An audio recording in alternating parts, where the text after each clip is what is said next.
Depuis les débuts de l'humanité, une question résonne avec insistance dans toutes les cultures, religions et philosophies. D'où vient l'âme? Il ne s'agit pas simplement d'une interrogation abstraite, mais de l'énigme centrale de notre propre existence. Car s'il y a en nous quelque chose qui transcende le corps, quelque chose qui survit à la mort et résiste au temps, alors la vie que nous menons ici n'est qu'un fragment d'une réalité bien plus vaste. La science, avec tout son pouvoir d'investigation, a tenté de réduire ce mystère à des formules, des chiffres et des réactions chimiques. Ces dernières décennies, nous avons entendu répéter que la conscience n'est qu'un produit du cerveau, que les pensées sont des décharges électriques et que les sentiments ne sont rien d'autre que des réactions biochimiques. Pourtant, même face à tant de théories, persiste une ombre de doute. Est-ce vraiment tout? S'il était vrai que la conscience n'est qu'un reflet du corps, comment expliquer les récits d'expériences de mort imminentes où des personnes décrivent des détails de leur environnement alors qu'elles étaient cliniquement mortes? Comment justifier les traditions millénaires qui parlent de l'âme comme de quelque chose d'éternel, venant de sphères supérieures avant même la naissance? Pourquoi tant de cultures, séparées par des milliers d'années et des milliers de kilomètres, racontent-elles la même idée? Celle que la vie physique n'est pas le commencement, mais seulement un point de passage. La science elle-même, qui se pose comme gardienne de la vérité objective, cache en son sein des contradictions qu'elle admet rarement. Les recherches modernes en neurosciences n'ont toujours pas réussi à localiser où exactement naît la conscience. Il existe des activités cérébrales qui ne correspondent pas directement à nos perceptions subjectives. Il y a des zones obscures où le savoir scientifique ne va que jusqu'à un certain point, et au-delà, tout n'est que silence. Et c'est précisément dans ce silence que se cache une vérité troublante, celle que l'origine de l'âme ne peut peut-être pas être réduite à des processus biologiques. Peut-être sommes-nous face à quelque chose qui transcende l'espace et le temps eux-mêmes. Quelque chose que la science moderne, avec tout son arsenal, n'ose pas affronter directement. Mais certains penseurs ont osé aller au-delà de ce que la raison scientifique permet. Parmi eux, René Guénon se distingue comme une figure singulière. Pour lui, l'âme ne naît pas du corps, mais appartient à un principe antérieur, supérieur et invisible. Cette vision confronte directement le paradigme dominant du matérialisme moderne, et c'est pourquoi beaucoup la considèrent comme dangereuse, voire subversive. Avant d'explorer en profondeur cette perspective, nous devons nous arrêter sur une question essentielle. Pourquoi la science, qui cherche tant la vérité, aurait-elle intérêt à occulter ou ignorer l'origine de l'âme? Aurait-elle peur d'admettre que ces méthodes ont des limites? Ou y aurait-il quelque chose de plus profond en jeu, un secret qui, s'il était révélé, changerait radicalement notre façon de comprendre qui nous sommes? Ces questions n'ont pas de réponse facile, mais c'est exactement ici, en ce point d'incertitude, que notre investigation commence. Pour comprendre la profondeur du mystère de l'âme, il faut d'abord examiner la vision qui prédomine à notre époque, celle de la science moderne. Depuis le XIXe siècle, s'est consolidée l'idée que la conscience humaine n'est qu'un sous-produit du cerveau. Chaque pensée serait une décharge électrique, chaque émotion une réaction chimique, chaque souvenir un simple enregistrement dans des réseaux neuronaux. L'âme, selon ce paradigme, ne serait qu'une illusion, un nom poétique pour des processus que la biologie et les neurosciences tentent de déchiffrer. À première vue, cette explication semble convaincante. Après tout, nous pouvons observer le fonctionnement du cerveau avec une précision croissante. Les images, par résonance magnétique, montrent les zones activées lorsque nous pensons, rêvons ou ressentons.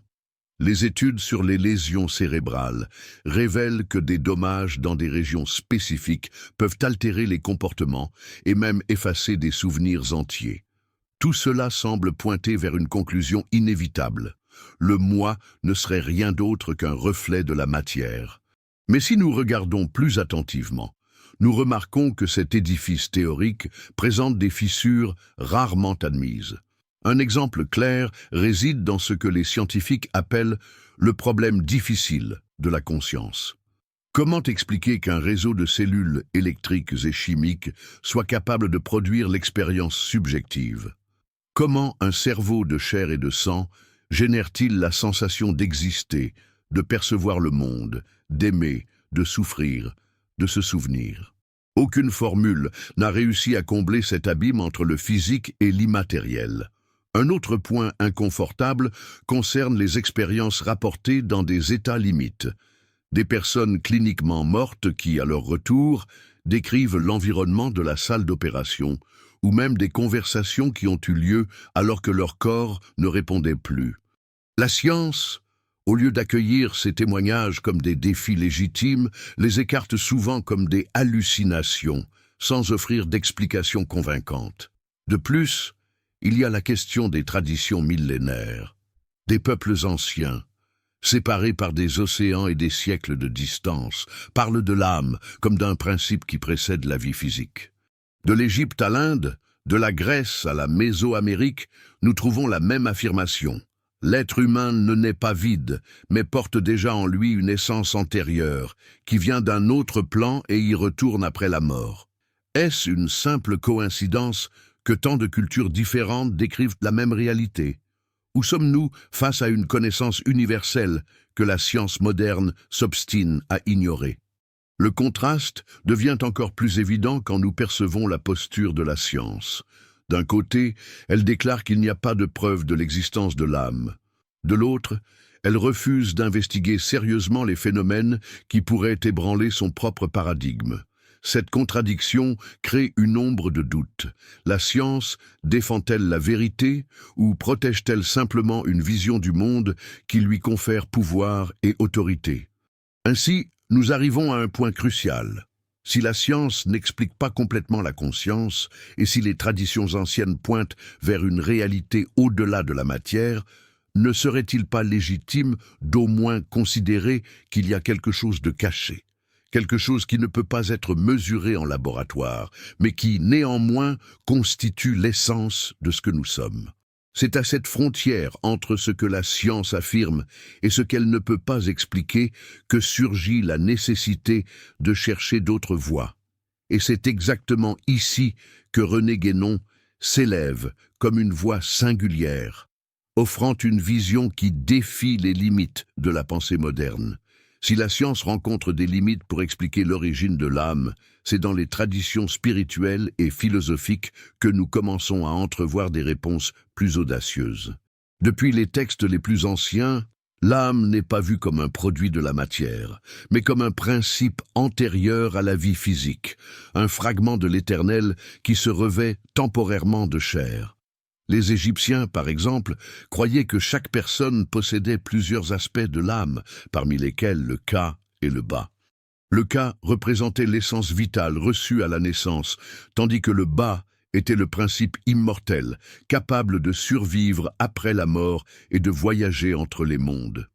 Dans la tradition hindoue, nous trouvons la notion d'Atman, l'étincelle divine en chaque être, identique en essence au Brahman lui-même, l'absolu cosmique. Pour les Grecs, surtout chez Platon, l'âme précédait le corps et descendait dans le monde matériel uniquement comme une expérience d'apprentissage et de purification. Ces parallèles ne peuvent être ignorés. Des peuples éloignés, sans contact direct, parlent de façon si semblable de l'âme qu'il serait naïf d'attribuer tout cela à une simple coïncidence. Dans tous ces récits, nous trouvons la même conviction. Le corps est temporaire, mais l'âme est éternelle. Au-delà des traditions anciennes, il y a aussi des témoignages modernes qui renforcent ce mystère.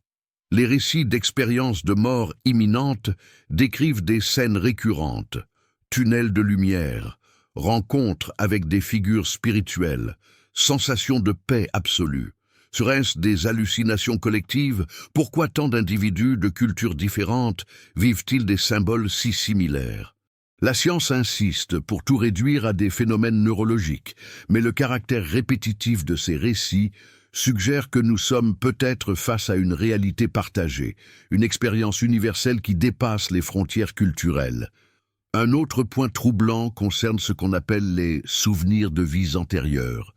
Dans diverses parties du monde, des enfants racontent spontanément des souvenirs détaillés d'existences antérieures, décrivant des lieux, des noms et des événements qui sont ensuite confirmés par des archives historiques. Même lorsque ces récits ne peuvent pas être expliqués, ils sont souvent écartés, comme si admettre leur possibilité constituait une menace pour l'édifice de la pensée scientifique. Peu à peu, le spectateur se retrouve face à un dilemme.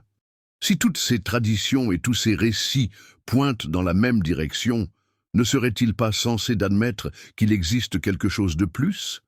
Quelque chose qui ne peut pas être réduit à des impulsions électriques, mais qui se manifeste comme une présence vivante et immatérielle? C'est à ce moment que le mystère s'intensifie. La science moderne s'obstine à regarder uniquement vers l'extérieur, vers ce qui peut être mesuré, pesé et catalogué. Mais les traditions anciennes et les témoignages humains pointent vers l'intérieur, vers un monde invisible, occulte, qui soutient l'expérience même d'exister. Et c'est précisément à ce carrefour que surgit la nécessité de quelqu'un qui puisse unir ces indices dispersés dans une vision plus profonde. Un penseur capable d'aller au-delà des contradictions de la science et au-delà des métaphores religieuses. Quelqu'un qui montre que l'âme n'est pas un mythe, ni juste un concept abstrait, mais la clé pour comprendre notre véritable nature. Cette personne fut René Guénon.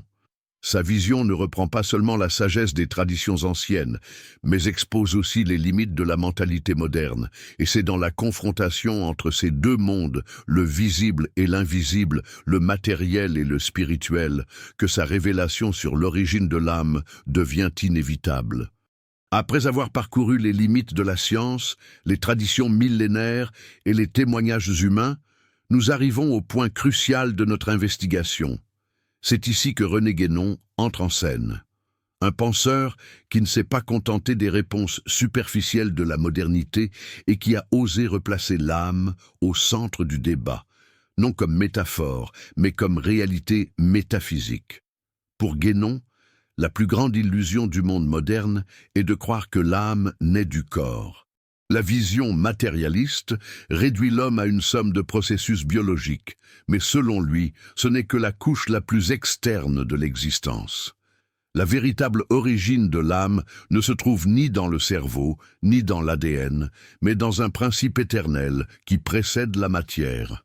Guénon appelle ce principe l'intellect universel, ou l'esprit qui transcende l'espace et le temps. Pour lui, l'âme humaine est comme une étincelle de cet intellect. Elle n'est pas créée à la naissance, mais prend simplement une forme individuelle lorsqu'elle entre dans le corps. Tout comme la flamme d'une bougie peut en allumer d'autres sans diminuer, l'âme individuelle est une manifestation de quelque chose qui existait déjà avant nous et qui continuera d'exister après. Cette révélation est le tournant du récit. Car si l'âme ne naît pas du corps, alors toute la logique scientifique selon laquelle nous ne sommes que matière s'effondre. La vie physique, dans ce contexte, n'est qu'un stade transitoire. Un voyage où l'âme assume temporairement une forme pour apprendre, expérimenter et évoluer. Guénon affirme également que la modernité a commis une erreur tragique, confondre le relatif avec l'absolu. En cherchant des explications uniquement dans le monde matériel, la science ignore les réalités supérieures qui soutiennent l'existence même. Ce refus de regarder au-delà des phénomènes visibles est, selon lui, l'une des raisons pour lesquelles l'homme moderne vit dans une crise spirituelle. À ce moment, la tension du récit atteint son apogée. Le spectateur, qui jusqu'à présent naviguait entre doutes et mystères, se trouve face à une conclusion radicale. L'âme n'est pas le produit de la biologie, mais une essence immortelle. Cette idée ne répond pas seulement au mystère de l'origine, mais remet également en question tout ce que nous savons sur qui nous sommes. Et l'impact est encore plus grand, parce que la révélation ne vient pas d'une croyance isolée, mais d'une ligne de pensée qui retrouve la sagesse des grandes traditions spirituelles. Guénon ne parle pas seulement en tant que philosophe, mais comme quelqu'un qui relie le passé et le présent, montrant que ce qui a été oublié peut éclairer notre condition actuelle. Au point culminant, la question qui résonne est inévitable. Si l'âme est éternelle et ne naît pas du corps, que faisons-nous réellement ici? Ce tournant n'élargit pas seulement le mystère, mais le place sur de nouvelles bases, non plus comme un doute scientifique, mais comme une vérité métaphysique qui exige d'être affrontée. Si René Guénon a raison, l'âme n'est pas née avec notre corps et ne mourra pas avec lui. Nous sommes des voyageurs temporaires dans ce monde matériel, mais nous appartenons, en essence, à une réalité supérieure et éternelle. Cette vision transforme radicalement la façon dont nous comprenons la vie. La naissance n'est pas le commencement, et la mort n'est pas la fin. Les deux ne sont que des passages, des portes d'entrée et de sortie dans un cycle beaucoup plus vaste. Mais si cette vérité a toujours été devant nous, pourquoi la science moderne s'obstine-t-elle à l'ignorer? Peut-être parce qu'accepter l'existence de l'âme impliquerait de reconnaître les limites de son pouvoir d'explication. Peut-être parce que cela signifierait admettre qu'il y a des dimensions du réel qui ne peuvent pas être mesurées en laboratoire, qui échappent au contrôle de la technologie et des équations. Le silence de la science, sur ce point, n'est peut-être pas seulement de l'ignorance, mais aussi la protection d'un paradigme qui craint de s'effondrer face à quelque chose de plus grand. Cette tension nous place devant un choix. Continuer à accepter le récit matérialiste selon lequel nous ne sommes que des corps éphémères, ou oser regarder au-delà, en reconnaissant qu'il y a quelque chose en nous qui transcende le temps. La réponse, bien sûr, ne peut être donnée par aucun spécialiste, ni par la science, ni par Guénon. Elle doit être cherchée individuellement, dans chaque réflexion, dans chaque expérience, dans chaque contact avec le mystère de l'existence. Ce qui ne peut plus être nié, c'est le poids des preuves. Traditions anciennes, récits contemporains, expériences personnelles et la fragilité même des modèles scientifiques. Tout pointe vers un même horizon. L'âme est réelle et son origine n'est pas dans la matière. Cette conclusion, loin de clore le débat, est en réalité une invitation à l'approfondir. Et voici la clé de notre conclusion. Ne pas offrir une réponse définitive, mais ouvrir une réflexion. Si l'âme est éternelle, qu'est-ce que cela signifie pour nos choix quotidiens? Si nous ne sommes pas seulement des corps, mais des étincelles d'un principe supérieur, comment devrions-nous vivre? Qu'est-ce qui importe vraiment, si la vie n'est pas une fin en soi, mais une partie d'un voyage bien plus grand? Ces questions ne sont pas de simples exercices intellectuels. Ce sont des provocations qui exigent de nous une posture face au monde. Parce que croire ou ne pas croire en l'âme n'est pas seulement une question de foi, c'est une décision qui façonne notre façon d'envisager la souffrance, la mort, la spiritualité et même notre propre identité. C'est peut-être pour cela que Guénon dérange tant, parce qu'il ne nous permet pas de rester confortablement installés dans la vision limitée de la science moderne. Il nous oblige à affronter l'abîme entre le visible et l'invisible, entre le corps qui périt et l'âme qui demeure. Et ainsi, face à ce mystère, il ne reste qu'une question. Croyez-vous que la science nous a déjà révélé toute la vérité, ou admettez-vous qu'il y a quelque chose au-delà, caché, attendant d'être découvert? Ce n'est pas une fin fermée, c'est une invitation à réfléchir, à questionner et surtout à s'éveiller à la possibilité que l'âme soit la clé oubliée de notre propre existence.